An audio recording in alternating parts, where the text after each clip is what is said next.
فقیر دراصل وہ ہوتا ہے جس کے پاس کچھ نہ ہو۔ یہ اصل میں پہلے بھی بات ہو چکی ہے، فقر سے متعلق ہمارے سیشن میں بات ہوئی ہے۔ تو فقیر وہ ہوتا ہے جس کے پاس کچھ نہ ہو۔ دنیا داری میں ہم اکثر اس بات کو ملاحظہ کرتے ہیں کہ جو بہت زیادہ غریب ہوتا ہے ہم کہتے ہیں یار وہ فقیر آدمی ہے، یا جو بھیک مانگتے پھرتے ہیں ہم ان کو کہتے ہیں فقیر آدمی ہے، یار اس کے پاس نہیں ہے، فقیر ہے۔ کبھی یہ غور کیا ہے کہ ہم ایسے آدمی کو فقیر کیوں کہتے ہیں؟ چلو جو بھیک مانگتے ہیں ان سے متعلق ہی ہم سوچ لیتے ہیں کہ جو لوگ گھروں پہ دروازوں پہ دستک دے کے گلیوں میں بازاروں میں آوازیں دیتے رہتے ہیں، دکانوں پہ آتے ہیں، بازاروں میں پھرتے ہیں، بس اڈوں پہ پھرتے ہیں، ریلوے اسٹیشن میں ملتے ہیں، دنیا میں ہم جہاں بھی گھومیں ہمیں اٹھتے بیٹھتے ہر جگہ یہ لوگ ملتے ہیں، ہم کہتے ہیں کہ یار یہ فقیر آدمی ہے۔ دروازے پہ اگر دستک ہو جائے، دروازے پہ جا کے دیکھتے ہیں، گھر والے پوچھتے ہیں ہاں بھائی کون تھا، کہتے ہیں جی فقیر ہے۔ کبھی اس بات پہ غور کیا ہے کہ ہم ان کو فقیر کہتے کیوں ہیں؟ دنیاوی حساب سے ہی صحیح، ہم نے ایک نام تو دیا ہوا ہے نا ان کو فقیر کا، تو ہم ان کو فقیر کہتے کیوں ہیں؟ یا ان کا نام فقیر کیوں پڑا؟ چلو ہمیں یہ تو نہیں پتا کہ ہم فقیر چلو اس لیے بھی کہتے ہیں کہ وہ غریب ہے، یا ہم فقیر اس لیے کہتے ہیں کہ وہ بھیک مانگنے والے ہیں۔ اگر وہ غریب ہیں، کچھ بھی نہیں ہے ان کے پاس، بالکل ہی کلاش ہیں، مفلس ہیں،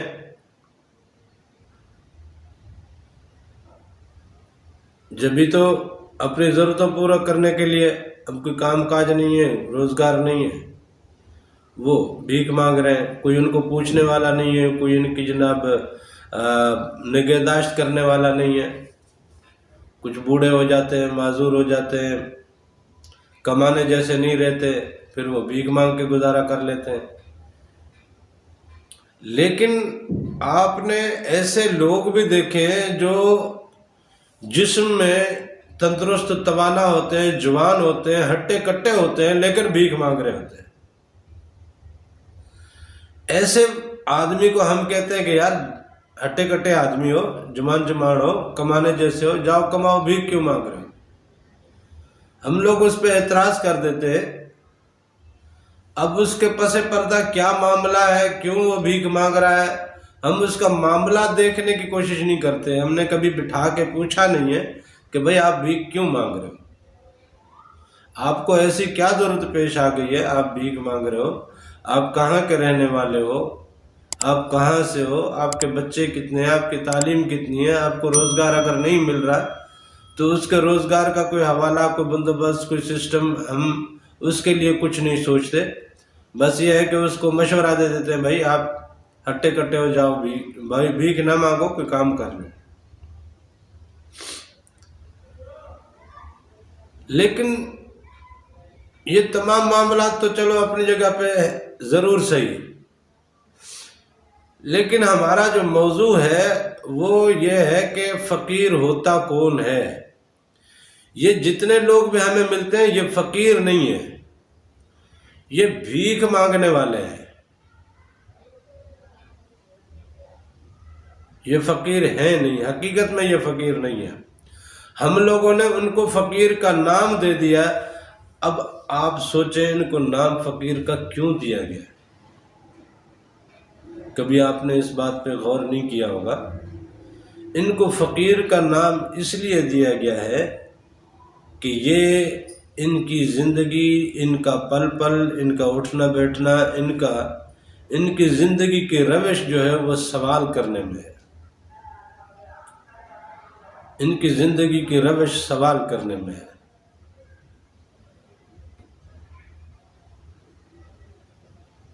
اس لیے ہم نے ان کو فقیر کا نام دیا ہوا ہے۔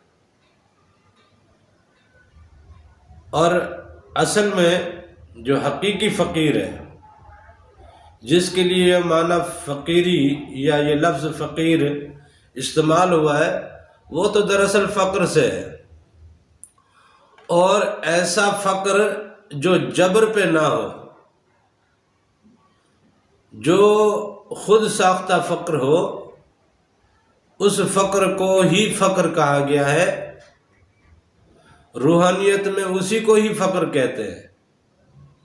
شریعت میں فقر اسے کہتے ہیں جو جبر میں آتا ہو۔ مثال طور پہ اب کسی کے پاس جائیداد نہیں ہے، وہ مفلس ہے، اس کے پاس تعلیم نہیں ہے، کہیں کام کاج نہیں کر سکتا، یا اس پہ بڑھاپا آ گیا ہے، وہ کہیں کما نہیں سکتا، تو ایسی صورت میں اس کے اوپر جو غربت آئی ہے، جو فقر آیا ہے، جو تنگ دستی اور تنگ حالی آئی ہے، وہ اس کی اپنی رضا اور خوشی سے نہیں آئی، وہ اس کے اوپر مسلط ہے۔ اب ایک آدمی کے پاس لاکھوں روپے نہیں ہے، ایک آدمی کے پاس ہزاروں میں بھی نہیں ہے، سینکڑوں میں بھی نہیں ہے، وہ اپنے گھر کی دال روٹی کما نہیں سکتا، کہیں سے لا نہیں سکتا، تو پھر وہ سوال کر کے بھیک مانگ لیتا ہے۔ اب اس کے پاس ہے نہیں تو کیا کرے، بچے گھر میں بھوکے ہیں۔ تو اسلامی معاشرے میں، شرعی معاشرے میں، یہ قاضیوں کے پاس ایک ڈپارٹمنٹ ہوا کرتا تھا جو ایسے لوگوں کو ڈھونڈیں جو مفلس ہیں، جو افلاس میں ہیں، جو غربت میں ہیں، جو تنگ حالی میں ہیں، ان کے گھروں پہ ان کے روزمرہ اخراجات اور ان کے نان و نفقہ کا اہتمام ان کے دروازے پہ جا کے پہنچا دیا جائے۔ یہ شرعی معاشرے میں یہ ایک اصول رائج تھا۔ آج کل چونکہ ہمارے پاس شرعی معاشرہ نہیں رہا، تو اس لیے اب کوئی پوچھتا بھی نہیں ہے، ورنہ یہ ریاست کی ذمہ داری تھی۔ اسلامی مملکت میں اس بات کی یہ ذمہ داری تھی، چاہے وہ مسلم ہے چاہے مسلم نہیں ہے، وہ ریاست کا باشندہ ہے اور مفلس ہے، افلاس میں ہے، تو اس کی ذمہ داری ہے، حکومت وقت کی، ریاست وقت کی ذمہ داری ہے کہ اس کی وہ ضرورت پوری کرے، تاکہ وہ معاشرے میں لوگوں کے سامنے سوال نہ کرے، اپنی عزت کو خراب نہ کرے، در در پہ یوں پھرا نہ کرے، در بدر نہ ہوا کرے۔ جبری فقر کا تو حل اسلام نے بتا دیا، لیکن جو خود ساختہ فقر ہے، وہ ایسا فقر ہے کہ جس میں آدمی کے پاس ہو تو سب کچھ، لیکن وہ اس سے بے نیاز ہو، اس کی طلب نہ رکھتا ہو، اس کے پاس مال دولت بھی ہے، اس کے پاس اسباب بھی ہیں، اس کے پاس روزگار بھی ہے، اس کے پاس سب کچھ ہے، لیکن وہ اس چیز کو اپنی ذات کے لیے استعمال نہیں کرتا، اس میں سے صدقہ خیرات کرتا رہتا ہے، کبھی اس مال کی محبت دل میں نہیں پالی، اس مال کی، اس جائیداد کی، اس پیسے کی، اس ملکیت کی محبت کو اس نے اپنے دل سے نکالا ہوا ہے۔ یہ حقیقت میں وہ فقر ہے جس فقر کی ایمان میں اور اسلام میں بہت بڑی فضیلت ہے۔ اور ایسا آدمی جو اپنے اوپر فقر لاگو کر کے رکھے،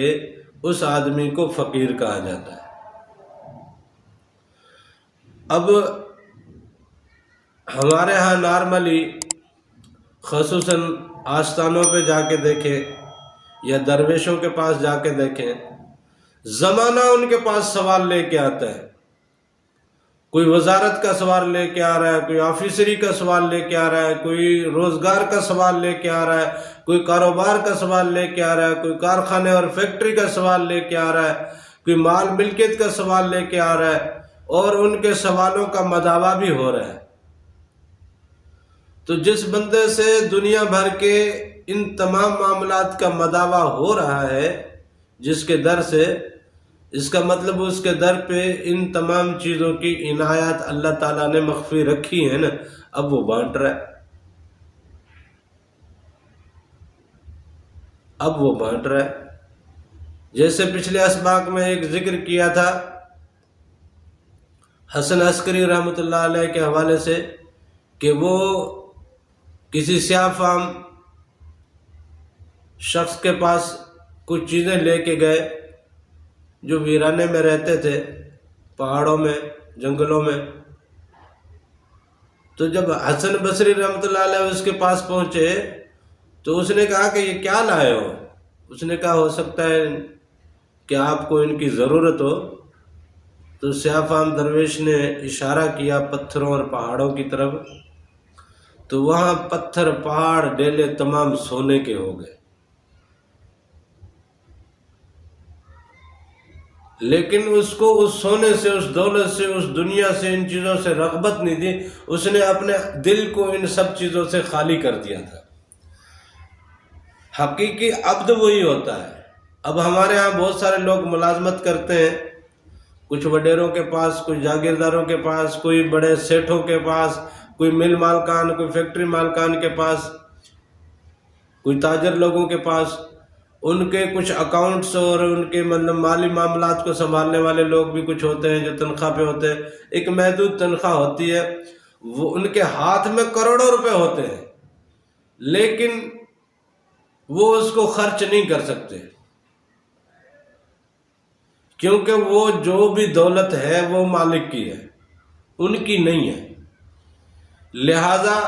وہ مالک کی دولت کو مالک کی مرضی کے مطابق خرچ کریں گے۔ مالک جہاں کہیں گے جدھر دینا ہے، جدھر اڑانا ہے، جدھر خرچ کرنا ہے، جو مالک کی مرضی ہوگی اس نے ویسے خرچ کرنا ہے، اس نے اپنی مرضی سے خرچ نہیں کرنا ہے۔ تو ایسے اللہ والوں کو جب اللہ کی طرف سے یہ دولت عطا ہو جاتی ہے تو یہ دولت عطا ہونے کے باوجود بھی وہ اس پہ اپنی دسترس نہیں رکھتے، وہ کہتے ہیں کہ یہ دولت مالک کی ہے، اب مالک جہاں چاہے گا وہاں خرچ کروں گا۔ یہ حقیقت میں اصل فقیر ہوتے ہیں جو اپنے پاس خود کو ملی ہوئی تمام دولتوں میں بھی اپنے آپ کو اس دولت کا مستحق نہ سمجھیں اور اس کے حوالے سے اپنے دلوں کو رغبت نہ دیں۔ خلیفہ ہارون رشید کو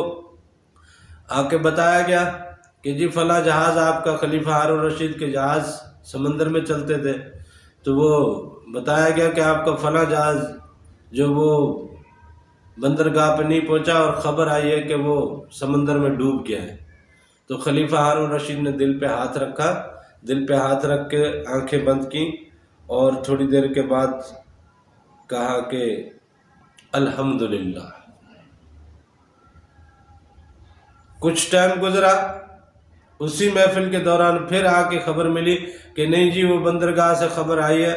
کہ آپ کا وہ جو جہاز جس کے حوالے سے یہ خبر آئی تھی ڈوب گیا، وہ ڈوبا نہیں ہے، اب بندرگاہ کی طرف آ رہا ہے، وہ صحیح سلامت ہے۔ تو خلیفہ ہارون رشید نے پھر آنکھیں بند کی، اپنا ہاتھ سینے پہ رکھا، سینے پہ رکھ کے پھر تھوڑی دیر کے لیے یوں ہی سوچا، سوچ کے پھر فرمایا الحمدللہ۔ تو لوگوں نے پوچھا کہ حضور آپ نے جب بری خبر ملی تب بھی آپ نے الحمدللہ کہا، جب اچھی خبر ملی تب بھی آپ نے الحمدللہ کہا، تو اس کی کیا وجہ ہے؟ تو خلیفہ ہارون رشید نے کہا کہ جب مجھے اتنے بڑے نقصان کی خبر ملی تو میں نے اپنے دل کو ٹٹولا کہ میرا دل اس کے نقصان میں رنجیدہ تو نہیں ہوا، تو میں نے محسوس کیا کہ میرا دل اپنا مطمئن اس میں اپنی حالت میں موجود ہے اور اللہ کے ذکر میں لگا ہوا ہے، اللہ کی یاد میں لگا ہوا ہے، دنیا کے معاملات کا اس پہ اثر نہیں پڑا۔ تو میں نے اس بات پہ شکر ادا کیا کہ مالک تیرا شکر ہے۔ ہم نے مالک کا جناب تعریف بیان کی کہ اللہ تعالیٰ کی یہ تعریف ہے، یہ حمد اسی کی ہے، اسی کا کرم ہے کہ میرا دل مطمئن ہے۔ پھر جب خوشی کی خبر ملی تو پھر میں نے اپنے دل کو ٹٹولا، دیکھا کہ کہیں میرا دل اس دنیاوی خوشی میں کچھ زیادہ اچھل تو نہیں گیا، مچل تو نہیں گیا۔ دیکھا کہ نہیں، وہ اپنا اسی ردھم میں ہے۔ تو میں نے پھر اللہ کا شکر ادا کیا کہ شکر الحمدللہ، کہ ایسی صورت میں میں نے اصل میں اپنے دل کو ٹٹولا۔ تو یہ جو دل مال کے ملنے اور نہ ملنے پہ دل انسان کا ایک کیفیت میں رہے اور اللہ کے ذکر اور اس کی یاد میں مگن رہے، وہی دل اصل میں فقر میں، فقیری میں مست ہوتا ہے۔ ایسا دل رکھنے والے شخص کو فقیر کہا جاتا ہے۔ روحانیت میں اور طریقت میں فقیر اس کو کہتے ہیں جو دنیا کی، دولت کی، جاہ و حشمت کی، پیسے کی، مال ملکت کی، کسی طرح کی بھی کوئی بھی اپنے دل میں، اپنے اندر میں اس کی کوئی طلب یا اس کی کوئی رغبت نہ ہو، کسی قسم کی اس کے دل میں اس سے کوئی انسیت نہ ہو، اس کا دل ان تمام چیزوں کی محبت سے خالی ہو، تو وہ فقیر کہلاتا ہے۔